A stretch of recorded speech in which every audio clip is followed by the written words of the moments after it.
For Dr. Umar to talk all of this Prince of Pan Africanism and he don't have a wife, that should have been a red flag to black women a long time ago.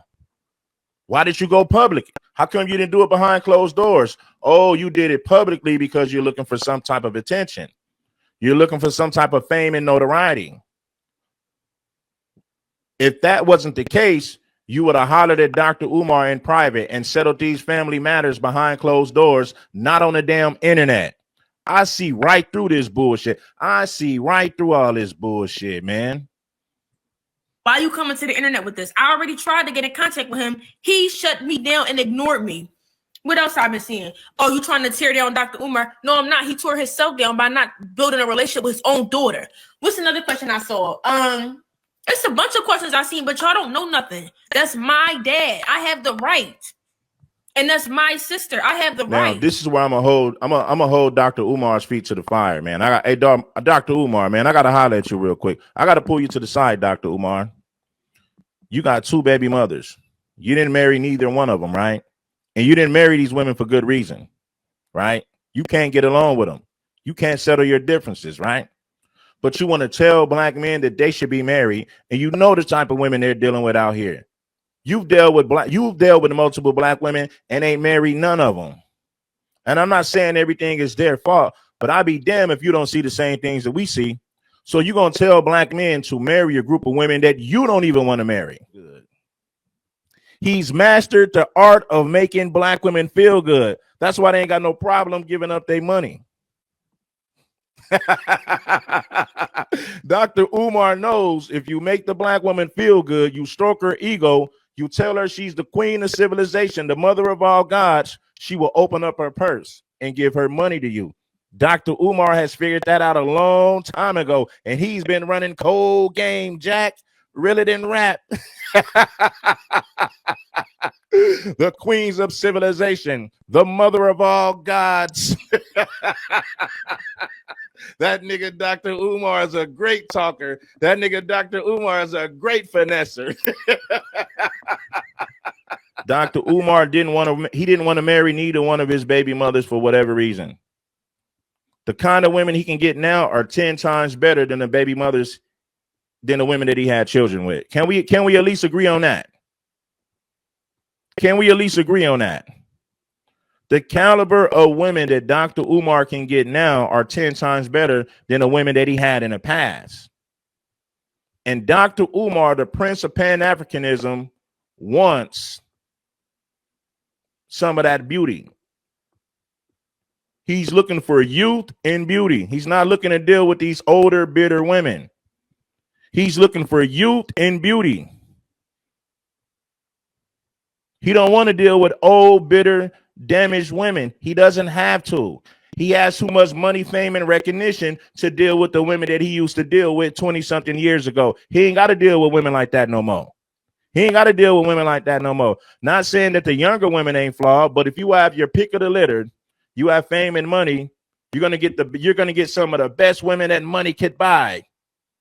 And in Dr. Umar's case, he don't mind paying. Dr. Umar is going to get some of the best women that money could buy. And I'm just giving you guys the facts. Why would Dr. Umar marry a woman that's 50? He doesn't have to. He can marry a woman that's 30. He's looking for youth and beauty. Not to say that older women are bad people, but what I'm saying is a lot of these women are bitter. They're scarred. They've been through too much. They've already been married to another man. They've already been through too much. Why would Dr. Umar, at his age, when the level of fame and money that he has, he can get a woman with no children that's never been married to be his wife? Why would he marry some woman his age that's already been through that, that's already shared that experience with another man? And I know, but well, he got kids. He got kids. It doesn't matter. It's different from men. You look at history, kings were known to have women and children. They didn't settle down with one woman. You study history and you look at the kings, some of the men with money and power, they had multiple women. Those men were not monogamous. They wasn't. You don't believe me? Study history yourself. Don't get mad at the messenger. Learn to deal with the truth. Dr. Umar is not going to settle down with a woman close to his age. If Dr. Umar decides to get married, even if he decides to, because who knows if he will, but if he does, he's going to get a younger woman with no children. But anyway, man, let's get back to the content. I'll block your ass. And you're going to be in the book of Negroes. I'm going to have one more child. I need a son. I need a son. Oh, yes, I'm having a son now. I thought I was going to pass on the boy. I need me a boy. Oh, yes. I need me a boy. So one of my two wives will have to be of childbearing age. One of my two wives will have to be of childbearing age. Oh, yes. Have you spoken to them? I think you're minding my business. Are you minding my business, sister? Somebody said, I think I'm going to have me a wife in Ghana. Where my Ghanaian Africans at? Where are all my beautiful Ghanaian African women? See, you know, that causes problems. Let's say you have like multiple baby mamas, right? And then you decide to marry one of them. Let's say if Dr. Umar Ifatunde gets a young cutie, a woman that's like 29, 30, he marries her and put a baby in her. Oh, his baby mamas are going to be bitter and envious. He got this young woman and married her. He didn't want to marry me. Well, maybe he had good reason for not wanting to marry you. I don't know. See, some of you women got to take accountable. Some of you women, you're just not fit for marriage. I'm not saying it applies to all women, but some of you guys, it does apply to some of you women that's out here. A lot of you women ain't fit for marriage. Maybe Dr. Umar Ifatunde had a good reason to not marry you, but he said, well, damn, I got her pregnant, but I really don't want to marry her. I'm not going to pile one mistake on top of another mistake. It was already a mistake for having a baby with her. I'm not going to make another mistake by marrying a woman that I don't want to be with. But then people say, well, why have a baby with her in the first place? Hey, you can say the same thing that women say. Everybody makes mistakes. And that's exactly what he's going to say. It was a mistake having a baby with this woman. But I'm not going to pile one mistake on top of another mistake by marrying a woman that I never should have been with in the first place. That is the mindset. Understand that. I think I'm going to marry a Ghanaian sister. I think I need a wife in Ghana because I'm a citizen of Ghana. So I think I need an indigenous Ghanaian wife. And yeah, you can't get no American wife, man. These women over here are burnt. They're cooked. You'll be better off getting a Ghanaian wife, a woman who's going to follow culture, a woman who's going to fall in line with the program. You're not going to find that in America for the most part. You're going to find a lot of ran through women in Instagram thoughts who sell coochie, who want to sell their body, who want to tell men they need to take her to dinner to go up in her, who going to tell men that he need to spend money to buy her a brand new wig. You dig? That's the nonsense you're going to deal with in America. So if you want a woman that's going to be on your team of childbearing years, it is better to get her from the continent of Africa. It is way better than taking a chance on a one from America. Right? You're going to have a better chance of finding a woman who wants to fall in a white position in Africa. You got a better chance of getting one in Africa than you do finding one here in America. Those are just the facts. Yes, I want to have one more child. I need a son. I want to have one more child. I need a son. I need a prince. I have two princesses of Pan-Africanism, but they are under baby mom mind control. I have two princesses of Pan-Africanism who I love with all my heart, and I'm sure we're going to work it out one day, but they are under baby mama mind control. Both of my princesses are under baby mama mind control. I need a prince to go with my two beautiful princesses. I'm going to have one more child. Listen, this is what I want to say too. If you had a baby with the wrong woman, why would you make another mistake by marrying her? Marrying her ain't going to make the situation better. If you get with the wrong person, it's only going to be chaos and turmoil. You can't, oh, well, we just going to get married as if that's going to make your relationship and communication better. No, you're going to continue to suffer.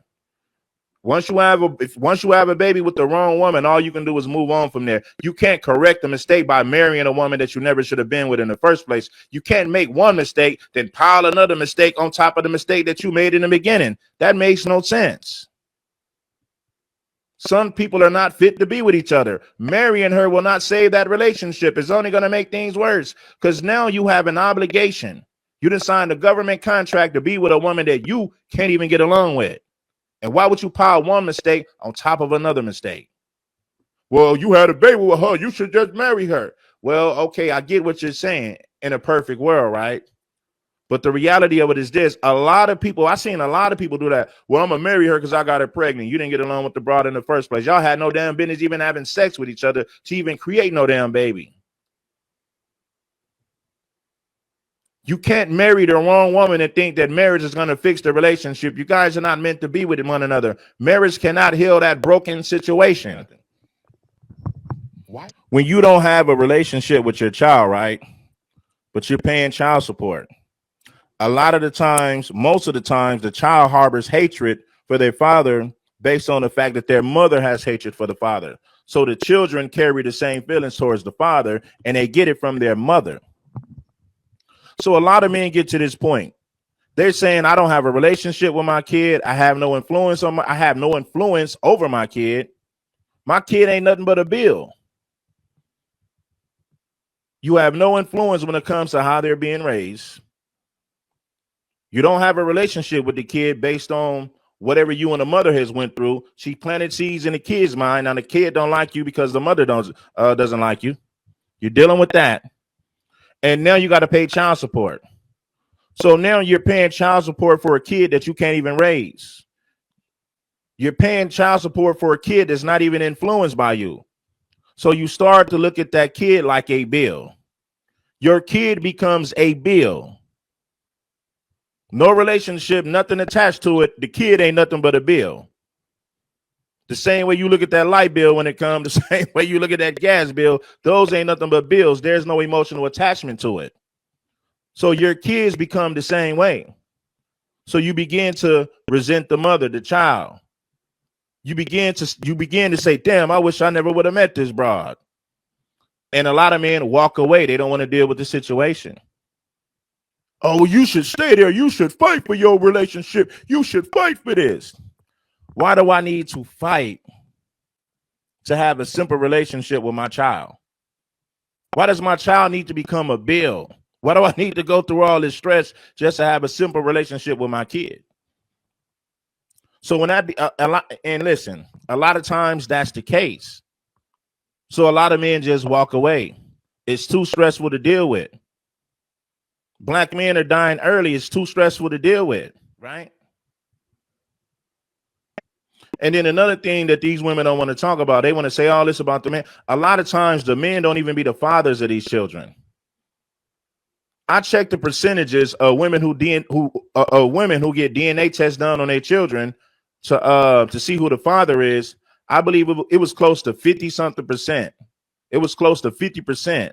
A large percentage of these women commit paternity fraud. The guy that she's blaming as the father is not even a father in 40-something% of the cases. Those are high numbers. That's damn near 50%. That's damn near half. So if they committing paternity fraud, these are promiscuous women. These are women who sleep around and give their box to multiple men to the point to where they don't even know who the father is. They don't even know who the real father is of their baby. I'm an 80s baby. In the 90s, fat girls didn't have all this confidence. And I'm not saying this to shit on the fat women, but I got to be honest. You never seen fat women running around with all this confidence in the 90s. The internet has made it to where the most hideous looking person will run around believing that they're the shit. And it's mainly women. See, men, we know we got to have money and resources to talk the shit that we talk. Women, all it takes is for a bunch of niggas to want to have sex with them. And for some reason, they believe that makes them want it. No, you have men that want to have sex with you. They're not looking to marry you. They don't want you. You're nothing but a sexual object. But women who's never got attention before, it goes to their head. And they believe that they're the shit because a bunch of thirsty niggas want to hit. That's what the internet has done to fat women. It has made them delusional. Anyway, let's go. You get a lot of any woman can get sexual attention. It's that easy. There's tons of perverts out here in this world now. Fat girls were humble back in the 90s and the early 2000s. They understood they needed to lose. They understood that they needed to lose weight, and that alone made them humble.